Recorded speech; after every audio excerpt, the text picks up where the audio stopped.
ஆண்டவராகிய இயேசு கிறிஸ்துவின் நாமத்தில் உங்களுக்கு வாழ்த்துக்கள். எல்லாரும் எப்படி இருக்கீங்க? சுகமா இருக்கீங்களா? சந்தோஷமா இருக்கீங்களா? இந்த நாளிலும் ஆண்டவர் கொடுக்கிற ஆசீர்வாதமான வார்த்தை யோசுவா 3ஆம் அதிகாரம் 7ஆம் வசனம். கர்த்தர் யோசுவாவை நோக்கி, நான் மோசேயோடே இருந்தது போல உன்னோடும் இருக்கிறேன் என்பதை இஸ்ரவேல் எல்லாரும் அறியும்படிக்கு அவர்கள் கண்களுக்கு முன்பாக உன்னை மேன்மைப்படுத்துவேன். அருமையான தேவனுடைய பிள்ளைகளே, தேவன் மோசேயோடு பேசினார், மோசேயின் மூலமாக பேசினார். இப்பொழுது மோசேயின் காலத்திற்கு பின்பு தேவன் யோசுவாவோடு சொல்கிறார், நான் மோசேயோடு இருந்தது போல உன்னோடும் இருக்கிறேன் என்பதை இஸ்ரவேலர் எல்லாரும் அறியும்படிக்கு அவர்கள் கண்களுக்கு முன்பதாக உன்னை நான் மேன்மைப்படுத்துவேன் என்று சொல்கிறார். What a great God! He wants to encourage Joshua and he wants to lift or exalt Joshua in front of all the Israelites, so that the people of God, all the Israelites will know that God is with Joshua. Dear children of God, you need to believe you may have taken a new position. You might have been promoted to a new order, but you don't need to worry about what was happened before. But the Lord God says He is with you, He will be with you, and He will exalt you so that all the people around you will know that the Lord God is with you. What a great privilege if God is with us. தேவன் நம்மோடு கூட இருப்பார் என்றால் அதே போல ஒரு பெரிய ஸ்லாக்கியம் இந்த உலகத்திலேயே இல்லை. காரணம், தேவன் மாறாதவர்.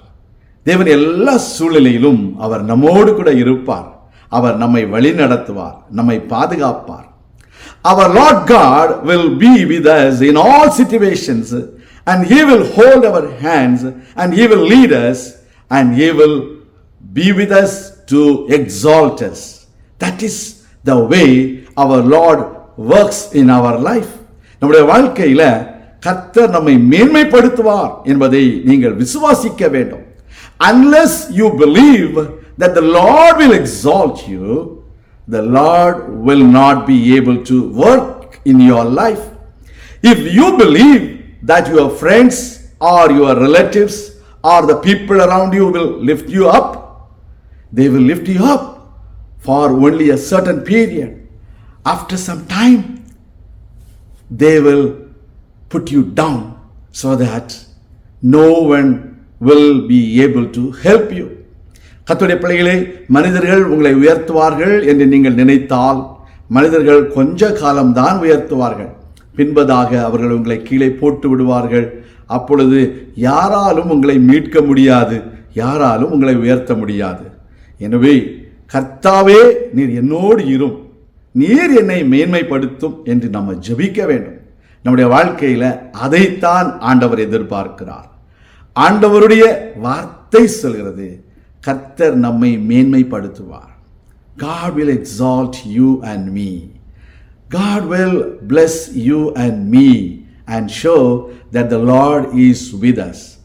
தாவீதுக்கு விரோதமாக எத்தனையோ போராட்டங்கள் வந்தது உண்டு, எத்தனையோ பிரச்சனைகள் வந்தது உண்டு. ஆனால் கர்த்தர் தாவீதோடு இருந்து கர்த்தர் தாவீதை உயர்த்தினார், ஆசீர்வதித்தார். உங்களையும் அவர் உயர்த்தி ஆசீர்வதிப்பார். நாம் ஜெபிக்கலாம்.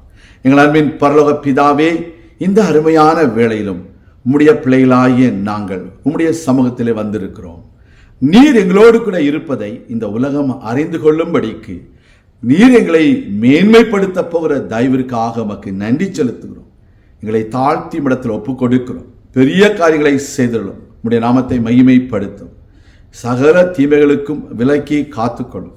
அற்புத அடையாளங்களை செய்துள்ளோம். உம்மாலே கூடாதது ஒன்றுமில்லை. தேவ கிருபையும் வல்லமையும் பாதுகாப்பும் வழிநடத்துதலும் தொடர்ந்து கூட இருக்கட்டும். ஆசீர்வதியும். இயேசு கிறிஸ்துவின் நாமத்தில் ஜெபிக்கிறோம் எங்கள் நல்ல பிதாவே, ஆமேன். கர்த்தர் தாமே உங்களை ஆசீர்வதிப்பாராக. ஆமேன்.